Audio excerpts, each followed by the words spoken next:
जय मां गुरुवर गुरुवर जय मां गुरुवर गुरुवर। विषय विकारों की बलि चढ़ाओ। और तीसरी बलि जो श्रेष्ठ बलि कही गई है, आत्म बलि, अपनी आत्मा का समर्पण कर देना कि आज है परम सत्ता माता आदि शक्ति जगदम्बा, ये आत्मा आपकी दी हुई है, ये आत्मा आपको समर्पित है। आज के बाद से इसमें अपनी तरीके से मैं कोई अवगुण नहीं प्रवेश करने दूंगा। ये आत्मा आपकी हुई और आप जिस तरह से इसको चलाना चाहती हैं मैं उसी तरह से चलूंगा। जिस तरह के लिए चलने के लिए आपने मेरा निर्माण किया है, इंसानियत के लिए, इंसान बनने के लिए, मैं इंसान बन करके दिखाऊंगा। यह आपका संकल्प होना चाहिए। जिस दिन यह संकल्प ले लो वह असली बलि तुम्हारी कहलाएगी। बोलो तो भगवान की जय। तुम्हें शीश चढ़ाने की जरूरत नहीं, फल फूल चढ़ाओ, अपने विकारों को समर्पित करो कि मैं नशा करता हूं, आज के बाद से मैं नशा नहीं करूंगा। मैं भिखारी जीवन जीता था, आज के बाद से भिखारी जीवन नहीं जीऊंगा। मैंने आत्मसमर्पण कर दिया उस इष्ट के सामने। अब मेरा कोई अस्तित्व नहीं, मैं उसका दास हूं, उसका सेवक हूं। वह जिस तरह मुझे चलाना चाहती है उस सत्य के मार्ग पर मैं चलूंगा। मां कभी भी असत्य के मार्ग पर किसी को नहीं चलाना चाहती। एक ठोस निर्णय लेकर के उस तरफ चलो। मगर आज समाज में बलि प्रथा का ऐसी कुप्रथा फैली हुई है कि समाज सोचना ही नहीं जाता। इन गलत न्यूनताओं से ऊपर उठो। ये बलियां तुम्हारा हित नहीं करेंगी। बच्चा हुआ तो बलि, शादी हुई तो बलि चढ़ाओ, नवरात्र में है तो बलि चढ़ाओ। इन दुर्भाग्यपूर्ण कार्यों से बचो, तभी तुम्हारे घर में सुख शांति और समृद्धि आएगी। समाज बिखरता जा रहा है। आज एकमात्र रास्ता है, सहज मार्ग है।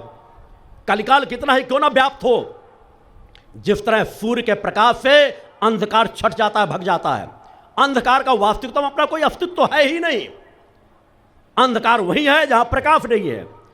अगर किसी का अस्तित्व किसी दूसरे के आने से समाप्त हो जाता हो तो वास्तविकता में उसका अस्तित्व होता ही नहीं है। हजारों सालों से किसी काल कोठरी में अंधेरा क्यों ना व्याप्त हो, एक छोटा सा सुराख कर दो, प्रकाश की एक किरण गई नहीं कि अंधकार वहां से दूर भाग जाता है। उसी तरह इस कलिकाल का अस्तित्व तो है ही नहीं। तुम जिस दिन से अपने विचार बदल लो, इस कलिकाल के अंधकार को भगाने के लिए 3 मार्ग हैं। तप, सेवा और अपने विचारों को बदलकर चरित्रवान जीवन जीना। यही एक मार्ग है कि तप करो, तब से अंधकार अपने आप छटता चला जाएगा। तुम्हारे अंदर विकार जो पैदा हुए हैं, तुम्हारे अंदर विचारों को जो भटका हुए वो तप से छट जाएंगे। परोपकार करो, सेवा करो, तुम्हारे पास सामर्थ्य आ गई, तुम अपने आसपास के अंधकार को मिटाओ। जिस तरह प्रगति करती है, सूर्य हमें प्रकाश देता है, अंधकार को मिटाता है, वायु हमें जीवन देती है। हर एक पास जो कुछ है दूसरों को लुटा रही है। पेड़ पौधे फल फूल सब कुछ समाज मानवता के लिए समर्पित है। तप करो, त्याग की भावना अपने अंदर रखो, विकारों से मुक्त जीवन जियो, परोपकार करो, सेवा करो मानवता की। अपने आप समाज से कलिकाल भग जाएगा। तुम तपस्वी बनोगे, तुम्हारे बच्चे तपस्वी निश्चित पैदा होंगे। बच्चे तपस्वी बनेंगे, तुम मानवता की सेवा करोगे, मानवता में परिवर्तन निश्चित रूप से आएगा। हमें सोचने की जरूरत नहीं कलिकाल किस तरह व्याप्त है। हम जहां खड़े हैं वहां से केवल शुरुआत कर दें। सबसे पहले अपने अंदर के कलिकाल को मिटा दें। तप के माध्यम से, सेवा के माध्यम से अपने अंदर छाए विकारों को मिटा दें। यह सब कुछ संभव है। आपको आगे बढ़ना पड़ेगा। यही मात्र एक मार्ग है और दूसरा कोई मार्ग है ही नहीं। हमें उस मार्ग में चलना ही पड़ेगा। इसलिए मनुष्य को मेरे द्वारा कहा गया है कि कलिकाल को भगाना है तो सबसे पहले अपने बच्चों से शुरुआत करो, अपने स्वयं से शुरुआत करो। बच्चों के लिए हर माता पिता के 3 मात्र कर्तव्य हैं। उन 3 कर्तव्यों के अलावा चौथा कर्तव्य है ही नहीं। सबसे पहला कर्तव्य उनके स्वास्थ्य का चिंतन करना। वह स्वस्थ हों, रोगी ना बने, ये माता पिता का कर्तव्य है। उनका ख्याल रखें कि स्वस्थ बच्चे रहें। दूसरा कर्तव्य है उनकी शिक्षा की तरफ ध्यान देना। वे अनपढ़ ना हो, अच्छी शिक्षा प्राप्त कर सके। तीसरा कर्तव्य है उनको धर्माचरण का पाठ पढ़ाना। और ये तीनों एक साथ चलते हैं।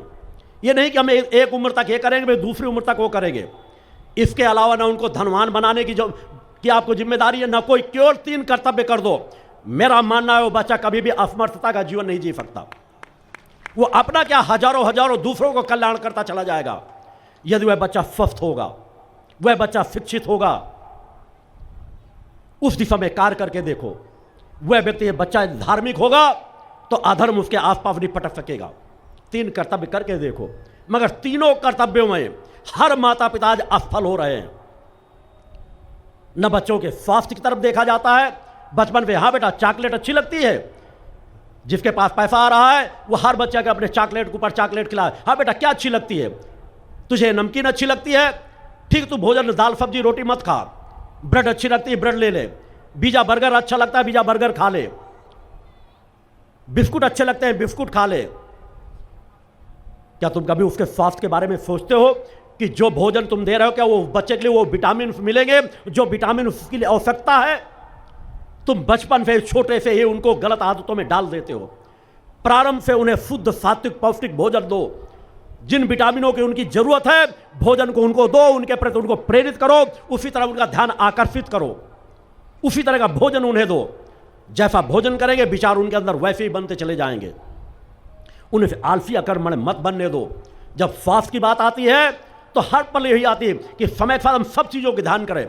बच्चा कितनी देर सोता है, कितनी देर जगता है, कितनी देर टीवी देखता है, कितनी देर क्या करता है, इन सब चीज़ों में सजग रहना। मगर आज हर माँ बाप कहते हैं सुबह उठेंगे, बेटा सो रहा है, अपनी भी रजाई निकालेंगे, ठंड लग रही बेटे को, और रजाई उड़ा, बेटा सो ले और अच्छे से सो ले। लगता बहुत प्रेम करते हैं बच्चे से, उनसे ज़्यादा प्रेम करने वाला कोई दूसरा नहीं होगा। जबकि होना यह चाहिए कि सूर्योदय से पहले 6 महीने साल भर तक के बच्चों के लिए तो थोड़ा छूट दी जा सकती है। मेरे सामने भी पूजा संध्या ज्योति मेरी बेटियां बैठी हुई हैं, मैंने 2 महीने के बाद कभी छूट नहीं दी। हमें वह सूर्योदय से पहले स्नान कराता था। आज भी पूजा की छोटी बच्ची है, उसे भी सूर्योदय से पहले स्नान, जब भी आश्रम में रहती है सूर्योदय से पहले मैं स्नान करवाता हूं। 2 महीने भी नहीं हुए, बच्चे सोच रहे हैं, ये कहेगा ठंड लग जाएगी, ये लग जाएगा, वो लग जाएगा। यदि सही तरीके से देख रेख करो तो ब्रह्म मुहूर्त में स्नान करने से बच्चे स्वस्थ रहते हैं। जब तुम 7-7, 8-8 बजे तक सोने दोगे तो ही बच्चे, उन्हें किसी को सर्दी पकड़ेगी, किसी को खांसी आएगी, किसी को फेफड़े कमजोर होंगे और कमजोरी के शिकार होते चले जाते हैं। बच्चों को सूर्योदय के समय कभी सोने मत दो। भले सूर्योदय के बाद वो 2 घंटे 4 घंटे आराम कर ले, उन्हें समय पर जगाओ, समय पर स्नान कराओ। जब बच्चे थोड़े बड़े हो जाएं तो उन्हें अपने साथ पूजा पाठ में बैठा लो, उन्हें अच्छी बातें सिखाओ। सबसे प्रथम पाठशाला माता पिता, उनका घर होता है। मगर होता क्या है कि बच्चे ने एक गाल में तमाचा मारा, माँ बैठी रहती है, हाँ पिताजी के दूसरे गाल में तमाचा मार दो। अगर माँ को मारा होता तो पिता बैठा होगा, हाँ बेटा एक तमाचा और मार दो। अच्छा लगता, हंसते हो।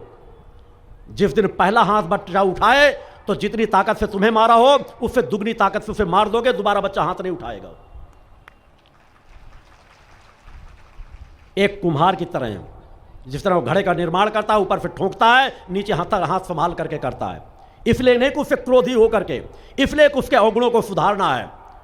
अंधा बच्चे बड़े होने पर गाली मुझसे मिलने आते हैं अनेकों माता पिता, हमारा बेटा हमको गाली देता है। मैं पूछता हूँ क्या उम्र है? गुरु जी 6वीं में पढ़ता है, 7वीं में पढ़ता है। 5वीं 6वीं के पढ़ने वाले बच्चे माता पिता का कहना ही नहीं मानते, माता पिता को डंडा मारते हैं, गाली देते हैं। ये इसलिए कि बच्चों को शुरुआत से शिक्षा नहीं दी गई। बच्चों को शिक्षा दो, बच्चों को ज्ञान दो, उनसे प्रेम करो, उन्हें आत्मीयता का स्थान दो, समझाओ। हर पल 1 मिनट भी बेकार न जाए। बच्चों के पास बैठे हो तो खेल खेल में उनको अच्छी बातें बताओ, अच्छी बातें समझाओ, अच्छी क्रियाएं कराओ। और अगर आप उन्हें धर्मवान और अच्छा स्वास्थ्य और अच्छी शिक्षा आपने दे दिया तो उनके लिए आपको 1 पैसा जोड़ने की जरूरत नहीं है। उनके लिए मकान भी नहीं बनवाओगे तो मेरा मानना है जिनके पास 3 सामर्थ्य है, अच्छा स्वास्थ्य है, अच्छी शिक्षा है और वह धर्म का पालन करते हैं, तो अपने जीवन में वो खुद सामर्थ्यवान बनकर के खड़े हो जाएंगे। बोलो तो भगवान की जय। इसलिए कहा गया है पूत सपूत तो का धन संचय, पूत कपूत तो का धन संचय। अगर वह सपूत है तो जितना तुम कदम आगे बढ़े हुए तुमसे 10 कदम आगे बढ़ जाएगा, और कपूत है तो बड़े बड़े महल खड़ा कर दोगे, वह भी एक दिन वह बेच डालेगा। वैसा जीवन अपने जीवन में अमल करो। मैंने स्वतः उसका जीवन जिया है, मैंने भी अपने बच्चों को संस्कार दिए हैं, उनका पूरा जीवन मैंने मानवता की सेवा में लगाया है कि अपने कर्म से उपार्जित धन से अपना जीविकोपार्जन करो, समाज के दिए हुए दान के पैसे से अपना जीविकोपार्जन मत करना, अनित अन्याय अधर्म के पैसे से अपना जीविकोपार्जन मत करना, और पूरा जीवन मानवता को समर्पित करना। तुम भी अपने बच्चों को शिक्षा दे सकते हो, वह विचार दो, वह शिक्षा दो, तभी सच्चे मन से माँ की भक्ति कर सकोगे, घर में शांति रहेगी। और मैंने कहा कि माँ की भक्ति के लिए बहुत सहजता है। आचार विचार व्यवहार में परिवर्तन कर लो, खान पान में परिवर्तन कर लो, फिर सच्चे मन से माँ के चरणों में बैठ करके देखो, तुम्हारा मन सहज भाव से लग जाएगा। तुम कहते हम पूजा पाठ बैठते हमें आलस से लगने लगता है, नींद आने लगती है, तुम वास्तव में मन को एकाग्र करके बैठते ही नहीं हो। तुम्हारा स्वभाव दो चीज़ों में परिवर्तित है, या तो जागते रहते हो और जहाँ थोड़ा सा विश्राम करने के भाव से तुम्हें नींद आ जाती है, क्योंकि तुम्हारी दो कोशिकाओं दो चीज़ों में जड़ हो चुकी, उनमें जुड़ चुकी है। जब तुम पूजन पाठ में बैठते हो, शांत मन को करने का प्रयास करते हो, तो नींद हावी हो जाती है। तो ये शरीर के गुण हैं, जागृत अवस्था, निद्रा अवस्था, मूर्छा अवस्था, ध्यान की अवस्था, ये अनेकों अवस्थाएं आगे उच्चता की ओर।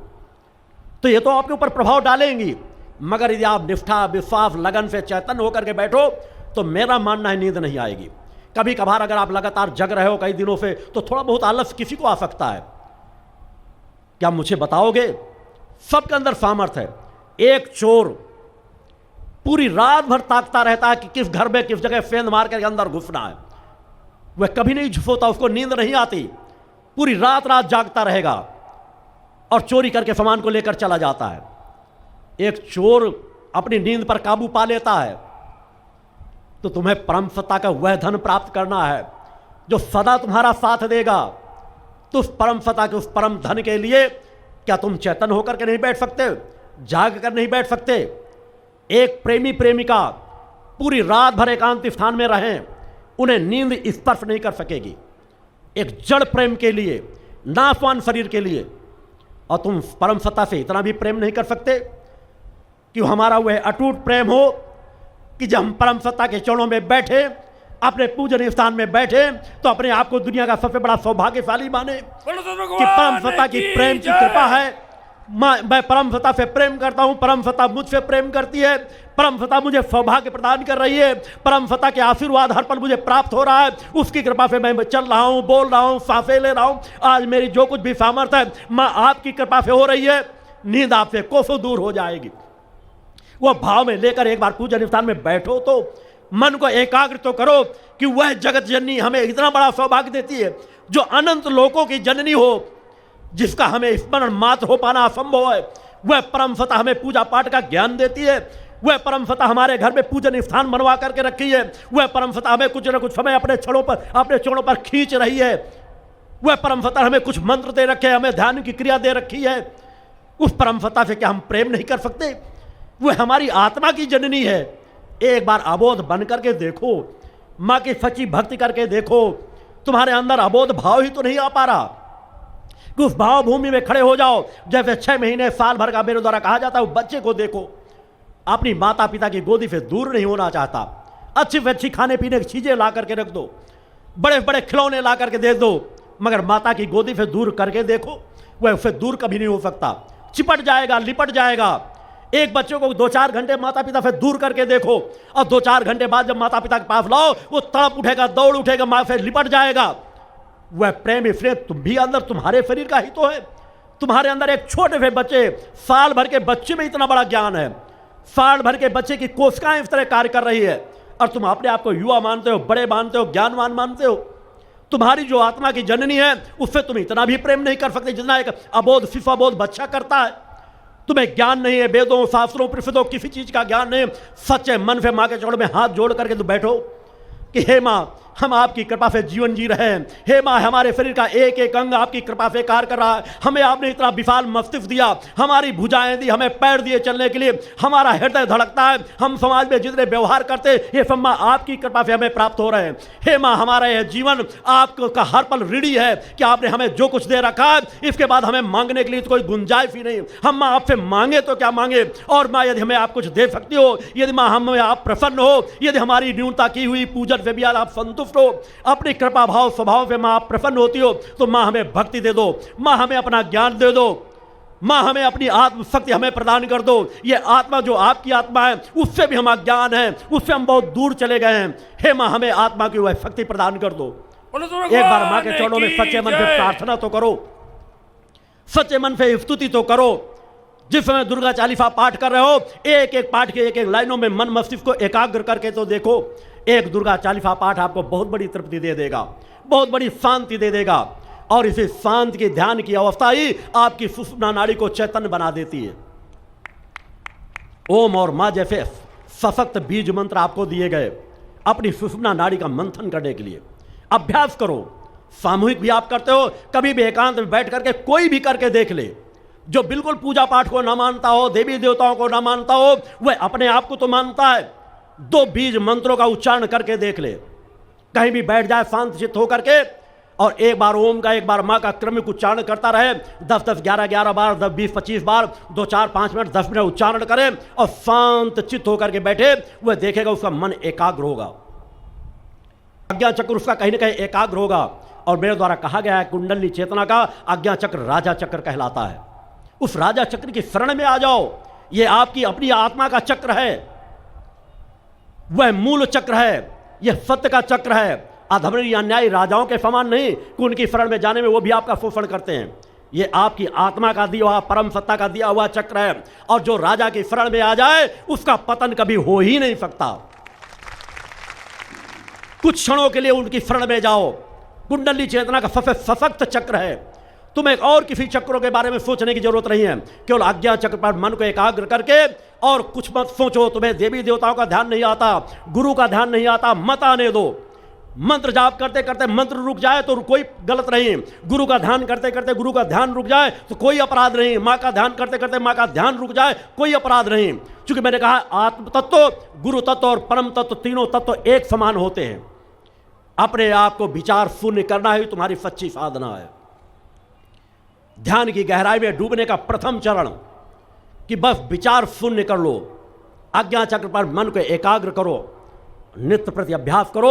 आप देखोगे धीरे धीरे अभ्यास करते करते यही चक्र आपका प्रभावक हो जाएगा। इसकी कार्य करने की क्षमता बढ़ जाएगी, सोचने समझने की क्षमता बढ़ जाएगी। और यह आज्ञा चक्र ही आपके नीचे के मूलाधार, स्वादिष्ठान, अनाहत विशुद्ध चक्रों को ऊपर खींच लेगा। आपकी सुषुम्ना नाड़ी चैतन्य होने लगेगी। कुंडली चेतना का एक बहुत बड़ा क्रम है जहां आज तक मेरा मानना है कि 1000 में 999 साधु संत सन्यासी कुंडली चेतना के ज्ञान से विहीन हैं।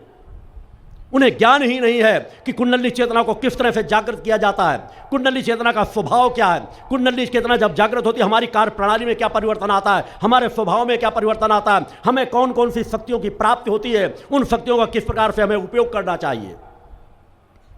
उस अज्ञानता के अंधकार में सब डूब चुके हैं। आपके साथ परम सत्ता ने इतनी दिव्य शक्तियां दे रखी है, उन दिव्य शक्तियों को तुम उपयोग ही नहीं करना चाहते। और मेरे द्वारा कहा गया आत्मा की जो मुख्य शक्तियां हैं उन शक्तियों पर हर पर ध्यान रख लो। विकारों में जो विकार हैं, समुद्र के जो महामारियां मैंने बताया उनसे बच जाओ, और जो आत्मा की शक्तियां उनमें लग जाओ और उनका सदुपयोग करने लगो। तुम्हारा कल्याण सुनिश्चित है। और आत्मा की शक्तियों के बारे में मैंने बताया है कि सबसे बड़ी आत्मा की शक्ति है प्राण शक्ति। अपनी प्राण चेतना को चैतन्य करो। आत्मा की सबसे बड़ी प्रभाव शक्ति, यदि आत्मा की ऊर्जा, आत्मा की शक्तियों को हासिल करना चाहते हो तो प्राण शक्ति को जागृत करना पड़ेगा, प्राणों में अपनी पकड़ हासिल करना पड़ेगा। आज तो आपकी प्राण शक्ति दबती जा रही है। एक छोटा बच्चा जब लेटा हुआ हो, बचपन में तो देखो वो जब सांस लेता है तो फेफड़े उसके ऊपर नीचे चलते हैं, फेफड़े ऊपर नीचे जाएंगे, पता चलता है कि सांस ले रहा है। आप थोड़े बड़े हो जाते हो, आप सांस लेने की, प्राण लेने की शक्ति एकदम क्षीण होने लगती है। आपके फेफड़े कार्य ही नहीं करते, आपको पता ही नहीं चलता कि आप सांस अंदर जा रही कि नहीं जा रही है। गले तक एहसास होगा, आधी सांस वही भरी रहती है और आधी सांस निकलती रहती है। इसलिए आप कमजोर हो जाते हो। 50 साल 60 साल की उम्र की अवस्था हुई, थोड़ा सा चलते हो थक जाते हो, अपने आप को कमजोर असहाय मान लेते हो। इसलिए प्राणों में तुमने पकड़ हासिल ही नहीं की कि सतत सजग रहो कि मुझे हर पल गहरी सांस लेना चाहिए। अगर नहीं अभ्यास नित्यप्रत बनता तो प्राणायाम के लिए कुछ देर बैठो, कुछ नहीं करना, गहरी सांस भरो जितना अंदर भर सकते हो और धीरे धीरे करके सांस को निकाल दो। तुमसे जैसा बने, कितना देर भरना है, कितनी देर निकालना है, इसको भूल जाओ। एक सहज अभ्यास करो, चलते फिरते करो। कि जब भी चलते फिरते सांस भरो, गहरी सांस भरो और धीरे धीरे सांस को निकालो। आप देखते होगे जब समतल स्थान पे चल रहे होगे आपको ज्यादा सांस लेने की जरूरत नहीं पड़ती। आप थोड़ा ऊंचाई पहाड़ की ओर चढ़ने लगो, किसी सीढ़ियों को चढ़ने लगो, आप गहरी गहरी सांसें लेने लगोगे सहज भाव से। शरीर आपका कार्य करने लगता है, आपका अभ्यास भी नहीं है तो आपका शरीर मांगता है कि ज्यादा मैं ऑक्सीजन लूंगा, ज्यादा प्राण चेतना को लूंगा तो मेरी थकावट दूर हो जाएगी। और उसी का नित्य प्रति अभ्यास करो, अपनी कोशिकाओं को हर पल चेतन बना के रखो, तो मेरा मानना हमेशा आपका हार्ट का अच्छी तरह से कार्य करता रहेगा। और ये प्राण चेतना में जो प्राण हमारे अंदर है और ऑक्सीजन जो हम लेते हैं इनका बहुत गहरा संबंध है। हर कण कण में ऑक्सीजन जो हम लेते हैं उनके एक एक सांस में हजारों असंख्य आत्म चेतना हमारे शरीर के अंदर प्रवेश करती हैं। क्योंकि कण कण में वह चेतना व्याप्त है, एक भी ऐसा कण नहीं है जिसमें वह परम सत्ता की असंख्य शक्तियां व्याप्त न हो। और हमारी मूल आत्मा को वह हर पल चेतन बनाती रहती है। जब हम सांस लेते हैं तो यह सांस सामान्य सांस नहीं है, इस सांस में जाती है एक चेतना जो हमारे सभी सेलों को चार्ज करती है, हमारे प्राण के साथ मिलकर के हमारी आत्म चेतना को और कई गुना ज्यादा बलवती बना देती है। अतः प्राणों में अपनी पकड़ हासिल करो। प्राण की शक्ति गहराई के विषय हैं, कभी विस्तार से इनमें बताया जाएगा लेखों के माध्यम से। प्राण शक्ति के बाद अपनी बौद्धिक क्षमता का विकास करो। आत्मा की दूसरी शक्ति होती है बुद्धि, अपनी अंतर बुद्ध की जो आवाज़ होती है। कहते हैं जब भी कोई आप गलत काम करने वाले होते हो अंदर से एक आवाज़ उठती है, उस आवाज़ को सुनना सीखो। वह बताती है क्या करना है क्या नहीं करना। अपनी बुद्धि को सतोगुणी बनाओ, उसकी आवाज़ को सुनो कि वह सत्य की कौन सी पुकार लगा रही है। उस आवाज़ को सुनने लगोगे तो तुम्हारी बौद्धिक क्षमता मजबूत होगी। प्राण की शक्ति, बुद्ध की शक्ति और मन की शक्ति। मन को कहते हैं बड़ा मन चंचल होता है, बड़ा मन मेरा मानना है मन से बड़ा सशक्त हथियार मनुष्य के पास दूसरा कोई नहीं है। चूंकि तुमने उसको स्वतंत्र छोड़ रखा है इसलिए मन भिखारी हो गया। स्वतंत्र तो किसी को छोड़ दो, स्वतंत्र तुमने अपने बच्चों को छोड़ रखा है, बच्चे भिखारी बन गए, बच्चे तमोगुणी बन गए। इस मन पर बुद्धि का अंकुश लगाओ, बुद्धि इसीलिए दी गई है। मन एक सशक्त माध्यम है। या देवी सर्वभूतेषु शक्ति रूपेण संस्थिता नमस्तस्यै नमस्तस्यै नमस्तस्यै नमो नमः। पंच ज्योति शक्ति तीर्थ सिद्धाश्रम, मां की कृपा और गुरुदेव की अमृतवाणी का पावन संगम। एक ऐसी पवित्र भूमि जहां मां भगवती की ज्योति हर दिल को रोशन करती है, जहां परमहंस योगीराज श्री शक्तिपुत्र जी महाराज के चरणों में बैठकर हर मन की पुकार सुनी जाती है। पंच ज्योति शक्ति तीर्थ सिद्धाश्रम, जहां हर कदम पर साधना, हर सांस में भक्ति और हर पल में जन कल्याण की सुगंध बिखरती है। आओ इस अलौकिक यात्रा में शामिल हो और देखो कैसे एक आश्रम ने करोड़ों जीवन को बदला। युगवंदनीय धर्म सम्राट, युग चेतना पुरुष सद्गुरुदेव परमहंस योगीराज श्री शक्तिपुत्र जी महाराज के पावन चरणों में कोटि कोटि नमन, वंदन और प्रणाम। उनकी कृपा से एक ऐसी पवित्र स्थली का सृजन हुआ जो तप, योग, ध्यान और साधना का स्वर्णिम केंद्र है। यह है मध्य प्रदेश के शहडोल जिले की ब्योहारी तहसील में बसा पंचज्योति शक्ति तीर्थ सिद्धाश्रम, जिसकी नींव परम पूज्य गुरु वर्श्री ने 23 जनवरी 1997 को रखी। तब से यहाँ मां भगवती की अखंड ज्योति जल रही है और 15 अप्रैल 1997 से श्री दुर्गा चालीसा का अखंड पाठ अनंत काल तक जन जन के कल्याण के लिए गूंज रहा है।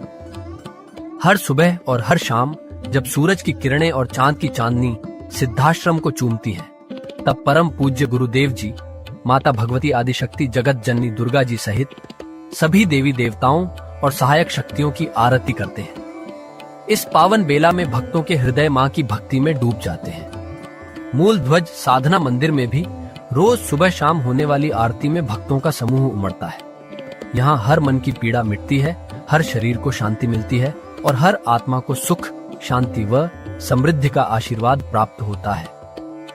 परम पूज्य गुरुदेव की कृपा ऐसी कि वे रोज सुबह और शाम भक्तों से निःशुल्क मिलते हैं। मां के भक्त और गुरुदेव के शिष्य अपने मन की बात उनके चरणों में रखते हैं और बदले में समाधान व आशीर्वाद पाते हैं। अब तक 1 करोड़ से ज्यादा भक्त गुरुदेव से मिलकर उनके मार्गदर्शन से जीवन की राह पा चुके हैं। गुरुदेव की वाणी ऐसी कि सुनते ही मन में संकल्प जागता है। उनके आशीर्वाद से करोड़ों लोग नशे और मांसाहार से मुक्त होकर चरित्रवान और चेतनावान जीवन जी रहे हैं। हर दिन सैकड़ों लोग नशा छोड़ने की प्रेरणा लेने सिद्धाश्रम धाम पहुंचते हैं।